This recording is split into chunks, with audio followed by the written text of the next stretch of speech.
السلام عليكم ورحمة الله وبركاته.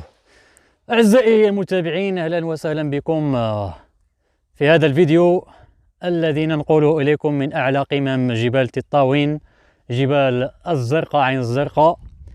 وسوف نقدم لكم بهذه المناسبة فيديو قصير حول تاريخ تطاوين بشكل موجز.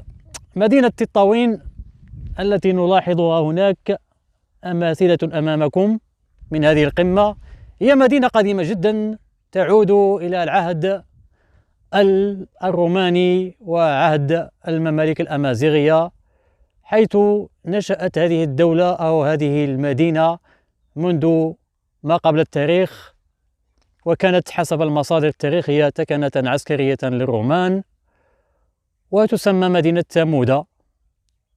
ثم سكنها طبيعة الحال الأمازيغ القدماء، ثم خربت هذه المدينة بشكل مفاجئ، حيث وجدت آثار تدل على وجود منازل محترقة، ووجدت كذلك بعض القطاع النقدية الرومانية.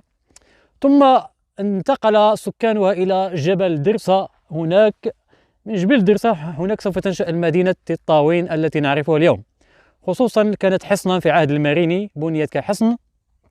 ثم بعد سقوط غرناطة 1492 انتقل المورسكيون والأندلسيون، أي الأندلسيين المطرودون من إسبانيا، إلى عدة مدن بينها تطاوين. انتقلت عائلة المنظري وأسرة المنظري على المنظري، وأسس المنظري المدينة وجدد بناءها، حيث كانت قد خربت بسبب الثورات التي كانت تقوم في المغرب، وبسبب كذلك أن تطوان كانت دائما في حروب مع الغزاة الأجانب، البرتغال، الإسبان خصوصا والبرتغاليين كذلك، فخربت تلك المدينة. ثم بنيت على يد علي المنظري، هو المؤسس هذه المدينة، وجددها على الطراز الغرناطي الأندلسي.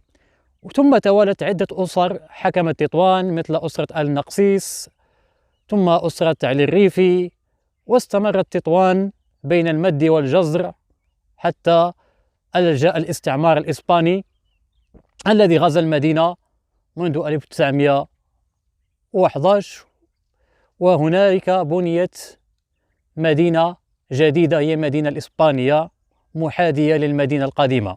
مدينة تطوان لديها عدة مآثر تاريخية مشهورة بمساجدها القديمة، بأسوارها السبعة، بأبراجها الستة، وشوارعها الضيقة والجميلة، وتشتهر طبيعيا بالعيون وعدة بحيرات، مثل هذه البحيرة التي لدينا هنا عين الزرقاء، وعدة سلاسل جبلية ممتدة من سلاسل جبال الريف، كما تتميز بسهولها وارتباطها بعدة مدن أخرى صغيرة جميلة، مثل مدينة مرتيل والمضيق والفنيدق، وهي محاصرة بالجبال ومنفتحة على البحر الأبيض المتوسط، وكانت دائما في علاقة مع سبتة تاريخيا. لذلك وقعت فيها حرب تطاوين مع الإسبان التي انهزم فيها المغرب أواسط أو أواخر القرن التاسع عشر.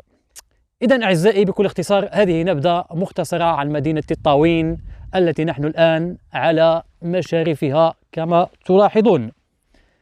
سوف نترككم مع هذه الإطلالة الجميلة لمدينة تطاوين، والسلام عليكم ورحمة الله.